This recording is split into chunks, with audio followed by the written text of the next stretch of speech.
এই সংক্ষিপ্ত সময়ের মধ্যে একজন পবিত্র মানুষকে নিয়ে কথা বলবো ইনশাআল্লাহ তাআলা। সমসাময়িক প্রেক্ষাপটে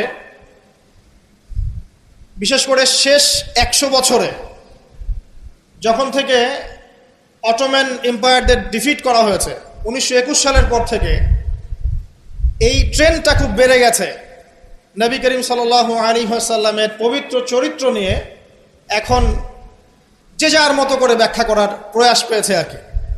যদিও এটা আবু লাহাবের সুন্নাহ, আবু জাহেলের সুন্নাহ, এটা উতবা বিনতে আমের আরেকজন ছিল, উতবা বিনতে আবু মুঈদ, আরেকজন ছিল সাল্লাম বিন আবু হুকাইক, আরেক ব্যক্তি ছিল আশনাক বিন শারিক, এরকম কিছু একটা তার নাম।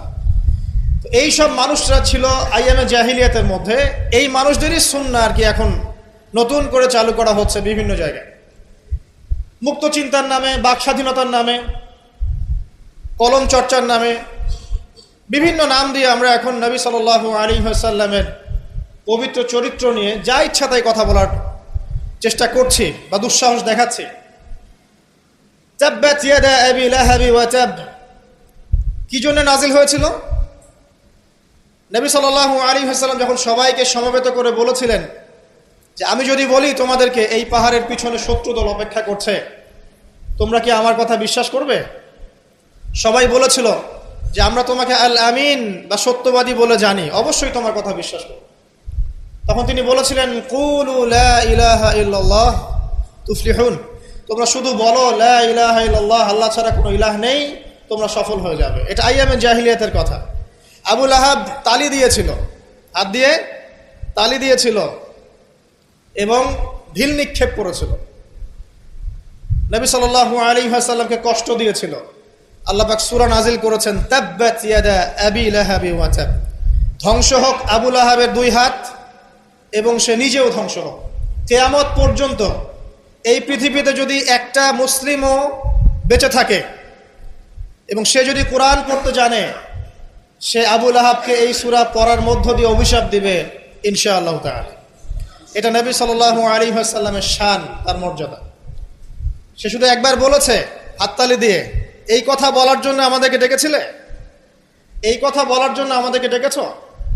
আমরা আমাদের বাপ দাদাদেরকে, তাদের ইলাহকে ত্যাগ করে তোমার এক আল্লাহয় বিশ্বাস করব, এই জন্য ডেকেছ? ঢিল নিক্ষেপ করেছিল, গালি দিয়েছিল। তার আপন চাচা নবী সাল্লাল্লাহু আলাইহি ওয়াসাল্লামের আপন চাচা, আল্লাহ পাক আয়াত নাজিল করলেন আবু লাহাব ধ্বংস হোক এবং সে নিজেও।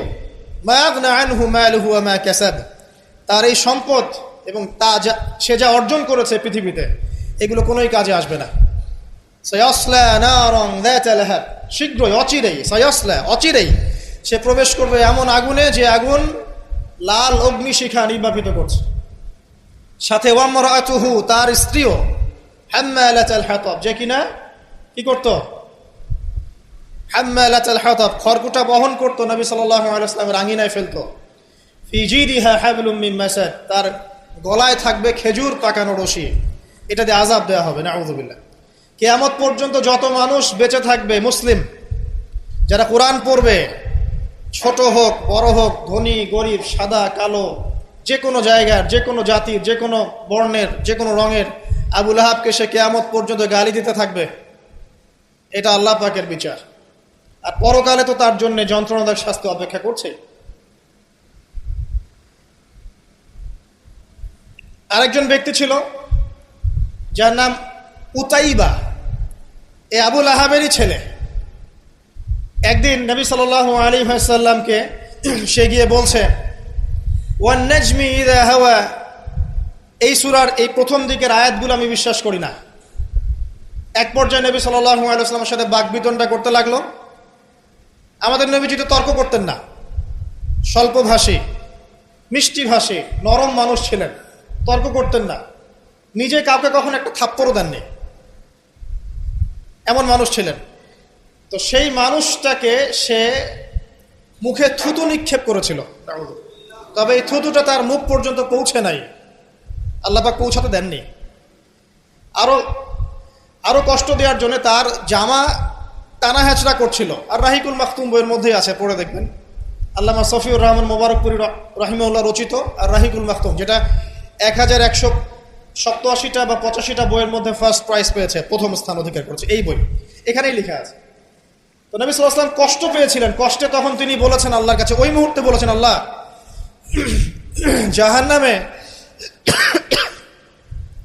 জাহান্নামে তোমার যে কুকুরগুলো আছে, জাহান্নামে কুকুর আছে আযাব দেওয়ার জন্য, এগুলোর মধ্যে একটা এর পিছনে আল্লাহ তুমি লেলিয়ে দিও। এটা বদদুয়া করেছেন নবী সাল্লাল্লাহু আলাইহি ওয়াসাল্লাম। আমাদের কিছু সুশীল আছে, তারা বলতে চায় যে নবী সাল্লাল্লাহু আলাইহি ওয়াসাল্লাম কখনো কটু ভাষা ব্যবহার করতেন না, কখনোই না। প্রয়োজন বোধে নবী সাল্লাল্লাহু আলাইহি ওয়াসাল্লাম বদদুয়াও করেছেন। প্রয়োজন বোধে নবী সাল্লাল্লাহু আলাইহি ওয়াসাল্লাম টানা 1.5-2 মাস ধরে বদদুয়া করেছেন। কোথায়? রাজির ঘটনা। রাজি একটা ঝর্ণার নাম বা একটা কূপের নাম, এক একজন এক একভাবে ব্যাখ্যা করে। এখানে 10 জন সাহাবীকে চোরাগুপ্তা হামলা চালিয়ে হত্যা করা হয়। একদল লোক এসে বলেছিল, আপনার সাহাবীদের মধ্যে এমন কিছু সাহাবীকে পাঠান যাদেরকে আমাদের কওমে নিয়ে গেলে ইসলাম শেখা যাবে, মুআল্লিম। নবী সাল্লাল্লাহু আলাইহি ওয়াসাল্লাম 10 জন সাহাবীকে পাঠিয়েছিলেন। এই 10 জনকে ট্র্যাপে ফেলে, এখন যেমন মুসলিমদেরকে ট্র্যাপে ফেলে হত্যা করা হয়, ট্র্যাপে ফেলে 10 জনকে হত্যা করা হয়। 3 জন ভাগ্যবশত বেঁচে যান, পাহাড়ের উপরে আশ্রয় নেন। তাদেরকে বলে, তোমরা নেমে আসো, তোমাদেরকে ছেড়ে দিব। তারা তীরের আঘাতে ক্ষতবিক্ষত ছিলেন। তারা মনে করলেন হয়তোবা তার অঙ্গীকার রক্ষা করবে, নেমে আসলেন। নামার সাথে সাথেই তাদেরকে বেঁধে ফেললো, মক্কায় বিক্রি করে দিল। তাদের মধ্যে একজনের নাম খুবাইব রাদিয়াল্লাহু আনহু। খুবাইব রাদিয়াল্লাহু আনহু, যার নাম আমাদের যুব সমাজ জানে না। আমাদের যুব সমাজ শাহরুখ খানের নাম জানে, খুবাইব রাদিয়াল্লাহু আনহু নাম জানে না। যাকে মক্কার সবার সামনে, একটা গাছের নিচে মক্কার সবার সামনে শুলদণ্ড দিয়ে হত্যা করা হলো। শুলদণ্ড মানে পিছনের রাস্তা দিয়ে কিছু একটা লোহার দণ্ড প্রবেশ করিয়ে মাথা দিয়ে বের করে দেওয়া। এই দণ্ড দিয়ে তাকে হত্যা করা হয়েছে। হত্যা করার আগে তাকে বলা হয়েছে, তুমি কি চাও? সে বলেছে, আমি 2 রাকাত নামাজ পড়তে চাই। এবং নামাজটাকে সংক্ষিপ্ত করেছে। সংক্ষিপ্ত করে সে হাত তুলে আল্লাহর কাছে দোয়া করেছিল, আল্লাহ, উপস্থিত যারা আছে এদের একটাকেও তুমি ছেড়ো না। ওয়াকতুলহুম বাদাদা, তাদের সবাইকে তুমি সবগুলাকে এক জায়গায় করে হত্যা করো। দেখা গেছে ওই সবার লাশ বদরের কূপে পড়েছিল। বদরের পরেও যে যুদ্ধগুলো হয়েছে এগুলোতে এরা মারা গেছে। বদরের পরে যে যুদ্ধগুলো হয়েছে এর পরে এগুলো মারা গেছে। আসলে ঘটনাটা বদরের পরেই সম্ভবত। যাই হোক, আমি যেটা বলতে চাচ্ছি, খুবাইব রাদিয়াল্লাহু আনহুকে তখন অপশন দেওয়া হয়েছিল যে তোমার জায়গায় যদি মুহাম্মদ সাল্লাল্লাহু আলাইহি ওয়াসাল্লামকে হত্যা করি, তুমি কি নিষ্কৃতি নিবে? সে তখন বলেছিল রাদিয়াল্লাহু আনহু যে আমার জায়গায় মুহাম্মদ সাল্লাল্লাহু আলাইহি ওয়াসাল্লামের একটা চুলকেও যদি আঘাতপ্রাপ্ত করা হয়, আমি সেটাও বরদাস্ত করব না। এবং তিনি তখন একটা কবিতা আবৃত্তি করেছিলেন। বিভিন্ন কিতাবের মধ্যে কবিতাটা আছে, ওয়ালাস্তু বালি হিনা উক্তালু মুসলিমান, আমি কোনো পরোয়াই করি না যখন আমাকে মুসলিম হিসেবে মৃত্যু দেওয়া হচ্ছে। আলাই জামিন কানা লিল্লাহি মাসওয়াই, যে পাশেই আমাকে পাশ ফেরানো হোক না কেন, এই পাশ আল্লাহর জন্যই। ওয়াযালিকা লিলাহ ওয়া ইয়াশা, তিনি এমন একজন ইলাহ যিনি চাইলে ইউবারিক আলা ফি কুল্লি শিলইন মুমাজ্জাআত, তিনি আমার দেহের প্রত্যেকটা হাড় এবং গোশতের টুকরায় বারাকা দিতে পারেন। তাকে এভাবে শহীদ করা হয়। তো এই 10 জনকে ট্র্যাপে ফেলে হত্যা করা হয়েছিল। খুবাইব রাদিয়াল্লাহু আনহু তাদের মধ্যে একজন। খেয়াল করে দেখেন, নবী সাল্লাল্লাহু আলাইহি ওয়াসাল্লাম এই ঘটনার পরে 1 থেকে 1.5 মাস তিনি টানা বদদুয়া করেছেন এই কওমকে যেন আল্লাহ পাক ধ্বংস করে। ঠিক আরেকটা ঘটনা এর কয়েক মাস পরে ঘটে যায়, এর নাম বীরে মাউনার ঘটনা। বীরে মাউনা একটা জায়গার নাম, যেখানে একইভাবে দিন শেখার কথা বলে দায়ীদেরকে ডেকে নিয়ে এসে 70 জন দায়ীকে একসাথে হত্যা করা হয়েছে ট্র্যাপে ফেলে। এই জিনিসগুলো হিস্ট্রির কথা মনে করিয়ে দেয় আমাদেরকে। ইসলামের ইতিহাস পড়ে দেখেন, মঙ্গলরা, ওইদিকে রোমকরা, বাইজেন্টাইনরা বিভিন্ন সময় মুসলিমদেরকে ভেবে ট্র্যাপে ফেলে হত্যা করেছে। মসজিদে ঢুকিয়ে চারদিক থেকে মসজিদকে পুড়িয়ে দিয়েছে, আগুন দিয়ে দিয়েছে। এরকম অনেক ঘটনা ঘটেছে ইতিহাসে। আব্বাসীয় খেলাফতের সময় মঙ্গলরা যখন আক্রমণ করেছিল, মাত্র 40 দিনের ব্যবধানে 10 থেকে 20 লক্ষ মানুষকে হত্যা করেছে, সবাই মুসলিম। একটা কথা মনে পড়ে যায় ঘটনাটা বলতে গেলেই, ওই সময় আব্বাসীয় খেলাফতের যে মানে আমির ছিলেন বা খলিফা ছিলেন, তারা মোটামুটি দুনিয়া পূজারী হয়ে গিয়েছিলেন আর কি। দুনিয়ার যে মোহ তাদের মধ্যে ঢুকে গিয়েছে, ধন সম্পদ জমা করে করে এক একজন স্তূপ করেছিল আর কি। তো মঙ্গল যে কমান্ডার ছিল, যে হত্যা করেছে, সে আব্বাসীয় খলিফাকে তখন হেসড়ে নিয়ে এসে বলছে, কি চাও? সে বলছে, আমি পিপাসার্ত, পানি চাই।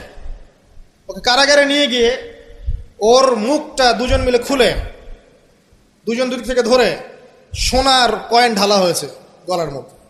বলছে, খাও, এগুলো পান করো।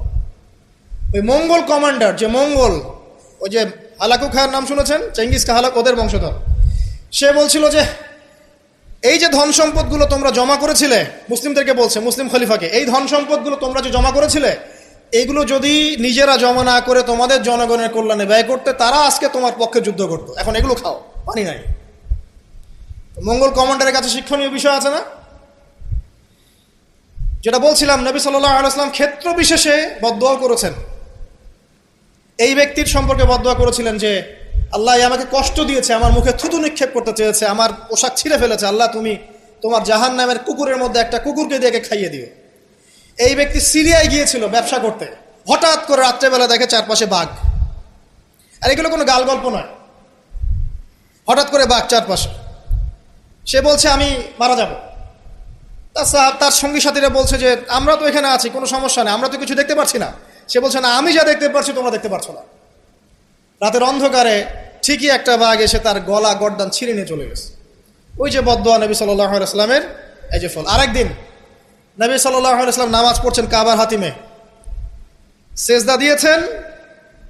উকবা বিন আবি মুঈত, একজন কাফের, ওই যে উটের, বড় উটের ঘটনা জানেন না, উটের নাড়ি ভুড়ি নিয়ে এসে তার গর্দানে গলায় চাপিয়ে দিল, আর পা দিয়ে নবী সাল্লাল্লাহু আলাইহি ওয়াসাল্লামের গালটাকে ঠেসা দিয়েছিল, যাতে প্রায় তার চোখ বের হয়ে আসতেছে এমন একটা অবস্থা।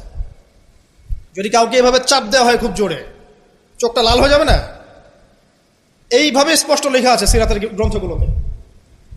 নবী সাল্লাল্লাহু আলাইহি ওয়াসাল্লামকে এই অবস্থা থেকে উদ্ধার করলেন তার মেয়ে ফাতিমা রাদিয়াল্লাহু আনহা।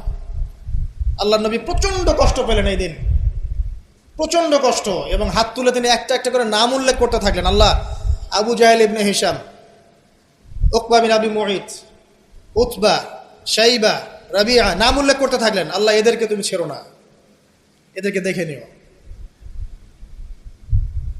নবীজি একবার যখন আল্লাহর সামনে বলবেন কিয়ামতের মাঠে, আল্লাহ আমার উম্মত, আল্লাহ আমার উম্মত, আল্লাহ পাক এক দোয়াতেই নবী সাল্লাল্লাহু আলাইহি ওয়াসাল্লামকে বলবেন, তোমার উম্মতের মধ্যে যার অন্তরে সরিষা পরিমাণ ঈমান আছে ওকে বের করে নিয়ে আসো। সেই মানুষ যদি বদদোয়া করে নাম ধরে, তাদের কি অবস্থা হবে এবার চিন্তা করেন। সেই মানুষের শান, তার মর্যাদা, তার চরিত্র নিয়ে কেউ যদি কথা বলে, কটূক্তি করে, তার অবস্থা পরকালে কি হবে চিন্তা করেন। দুনিয়াতে হয়তো কিছু হবে না, হয়তো পার পেয়ে যাবে। এই দুনিয়াটা চূড়ান্ত ফলাফলের জায়গা নয়। আর মুসলিমরা এখন দুর্বল, তাদের আল্লাহর কাছে দোয়া করা ছাড়া এখন কোনো অপশনও নাই। দোয়ার অনেক অনেক ক্ষমতা আছে। নবী সাল্লাল্লাহু আলাইহি ওয়াসাল্লাম দোয়া করলেন, এই 10 জন ব্যক্তির লাশ বদরের প্রান্তরে পাওয়া গেছে। আবু জেহেল দেখবেন বদরের নিহত হয়েছে, উতবা, শাইবা, সবগুলা বদরের কূপে। এবং কূপে যখন তাদেরকে ফেলা হয়েছে, নবী সাল্লাল্লাহু আলাইহি ওয়াসাল্লাম কূপের পাশ দিয়ে যাওয়ার সময় বলছিলেন, তোমরা কি তোমাদের জাযা পেয়ে গেছো? তখন সাহাবীরা বলছেন, ইয়া রাসূলুল্লাহ, তারা তো মাইয়িত, তারা তো শুনতে পাচ্ছে না, আপনি কার সাথে কথা বলছেন? নবীজি বললেন, অবশ্যই তারা আমার কথা শুনছে এখন। আরেকজন ব্যক্তি ছিল যে নবী সাল্লাল্লাহু আলাইহি ওয়াসাল্লামকে নিয়ে এই কবিতা, গল্প, নৃত্য, মেয়েদেরকে নাচাতো, এসব তৈরি করতো, মক্কা ছড়াতো। তার নাম আশনাক বিন শারিক। একটু বৃদ্ধ লোক ছিল, বুদ্ধিজীবী টাইপের আর কি, খুব পণ্ডিত। তো এই কাজ করতে থাকতো। নবী করিম সাল্লাল্লাহু আলাইহি ওয়াসাল্লাম বদদোয়া করেছিলেন, প্লেগ, বসন্ত, গায়ে পচন ধরার মধ্য দিয়ে লোকের মৃত্যু হয়েছে। আরো আছে, বলতে গেলে অনেক সময় চলে যাবে, আপনাদের খুতবার সময় খুব শর্ট, আমি অন্য টপিকে যেতে যাচ্ছি আর কি। আমি বলতে যাচ্ছি, এই আইয়ামে জাহেলিয়াত থেকে এটা চলে আসছে। নবী করিম সাল্লাল্লাহু আলাইহি ওয়াসাল্লামকে জীবিত অবস্থায় এই 23 বছরে মোট 16 বার হত্যা করার চেষ্টা করা হয়েছে। কতবার? এবং তাকে এই 23 বছরের নববী জীবনে প্রায় 15টা গালি খেতে হয়েছে। সাহের, জাদুকর, কাযযাব, মহামিথ্যাবাদী, ফারিকুল জামাত বিভক্তকারী, ঐক্য বিনষ্টকারী, অনেক কথা শুনতে হয়েছে, 15টার মতো। কাবা ঘরে যখন তিনি তাওয়াফ করছেন মক্কা বিজয়ের পর, তখনও তাকে চোরাগুপ্ত হামলা চালিয়ে হত্যা করার চেষ্টা করা হয়েছে। তিনি বসে আছেন, তার সামনে তরবারি নিয়ে গেছে, আল্লাহ ওহির মাধ্যমে জানিয়ে দিয়েছেন, তিনি বলেছেন তরবারি কি জন্য এনেছো? আমাকে হত্যা করার জন্য। সাথে সাথে সে মুসলিম হয়েছে। ইহুদিরা ডেকেছে, এই যে বনু নাজির গোত্র, যাদের ঘটনা সূরা হাশরের মধ্যে বর্ণিত আছে, সূরা হাশরের পিছনে দেখবেন বনু নজিরের ঘটনা আছে। বনু নজির এরা ডেকেছে নবী সাল্লাল্লাহু আলাইহি ওয়াসাল্লামকে, চুক্তি নিয়ে আমরা কথা বলবো, আমরা শান্তি নিয়ে কথা বলবো, এই জন্য ডেকেছে। নবী করিম সাল্লাল্লাহু আলাইহি ওয়াসাল্লাম আবু বকর ওমর রাদিয়াল্লাহু আনহুকে নিয়ে গিয়েছেন, দেয়ালের পাশে বসেছেন, উপর থেকে পাথর ফেলে হত্যা করার চেষ্টা করা হয়েছে। আল্লাহ পাক জানিয়ে দিয়েছেন, তিনি সেখান থেকে চলে গেছেন। প্রায় 16 বার, আমার ছোট্ট গবেষণা, সিরাতের বইগুলো পড়ে দেখেন, প্রায় 16 বার তাকে হত্যা করার চেষ্টা করা হয়েছে। তাকে জীবিত অবস্থায় প্রায় 15টা গালি খেতে হয়েছে। কিন্তু প্রত্যেকটা বিষয়ের রিফ্লেকশন একই রকম ছিল না। মাক্কি জীবনে নবী সাল্লাল্লাহু আলাইহি ওয়াসাল্লাম প্রচণ্ড সবর এবং ধৈর্যের পরিচয় দিয়েছে। দোয়া করেছেন, বদদোয়া করেছেন, হেদায়েতের দোয়া করেছেন। কিন্তু মাদানী জীবনে যখন নবী করিম সাল্লাল্লাহু আলাইহি ওয়াসাল্লাম যখন একটা স্টেটের প্রধান, রাষ্ট্রপ্রধান, তার কাছে ইকোনমিক পাওয়ার, পলিটিক্যাল পাওয়ার, সামরিক পাওয়ার সব কিছু আছে, একটা সুপার পাওয়ারের মতো, ঠিক তখন তিনি এই অপবাদগুলো সহ্য করেন নাই। একজন ব্যক্তির নাম কাব বিন আশরাফ,